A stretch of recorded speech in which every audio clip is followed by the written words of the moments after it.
Hi everyone, welcome back to another video. Today we're making the brunch pastry of your dreams. This is called a Sveskestang or a prune-filled pastry. Now it doesn't just have prune in it, it also has vanilla pastry cream and a fluffy cardamom dough, and then it's topped with chopped almonds and demerara sugar for a nice crunch. This type of pastry, which is a long stick or a braid, is very common to find in bakeries in Denmark, and that's because it's easy to just bake the larger pastry and then slice it up and serve it in individual slices. It's so easy and so delicious. Let's make it. We start by separating some egg yolks and egg whites because we need the egg yolks for the pastry cream, and that's what we're starting with. So we combine that with sugar and cornstarch or corn flour, a little bit of vanilla extract, and some salt. Then I like to add a vanilla bean. So all you have to do is slit that down and then scrape out the vanilla seeds.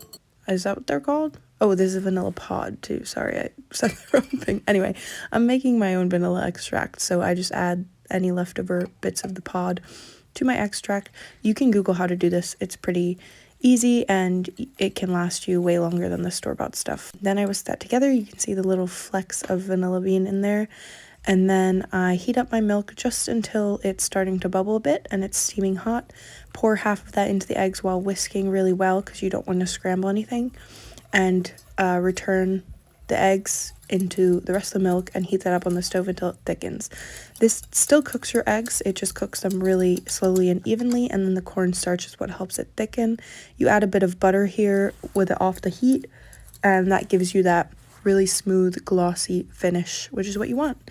And when you cover it, make sure you push the plastic wrap down so it doesn't create a film on top of the cream as it cools. Now we're making the dough, which is pretty standard combination of yeast, warm milk, and a bit of sugar. Then once it's bloomed, we add the rest of the sugar, the eggs, some cardamom, salt, vanilla, flour, softened butter, and knead that in a stand mixer or by hand. It might be a little bit sticky, so add a bit more flour as you go until it doesn't stick to the sides of the bowl anymore, like this. And also when you poke it with your hand, it shouldn't stick to your hand, but it should still be pretty soft. Then we let that rise while we make the prune filling. Now this is chopped prunes, sugar, a bit of, I think I added rum and some water. You cook that down until it's pretty soft and then let it cool. Now the dough has risen, so we're gonna roll it out into a pretty big rectangle. And then make sure you mix up your pastry cream because it'll have thickened a lot in the fridge, and scoop some of that on top. You might have too much, but to be honest, then you can just snack on the rest. And add the prune filling on top. This isn't really super spreadable, but you can just use your fingers to kind of spread it out.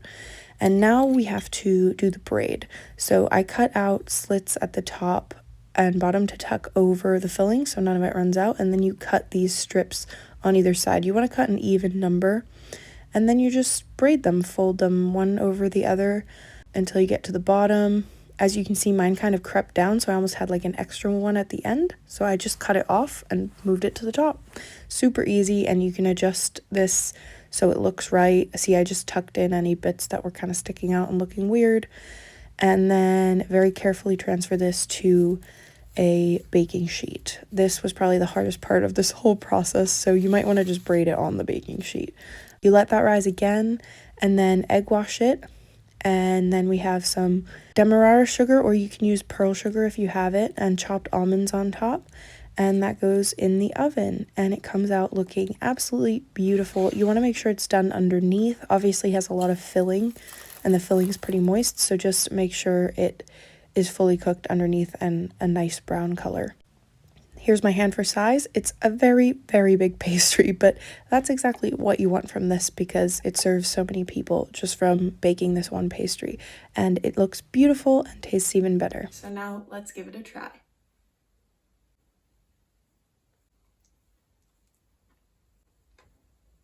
Wow. That's potentially one of the best things I've ever made.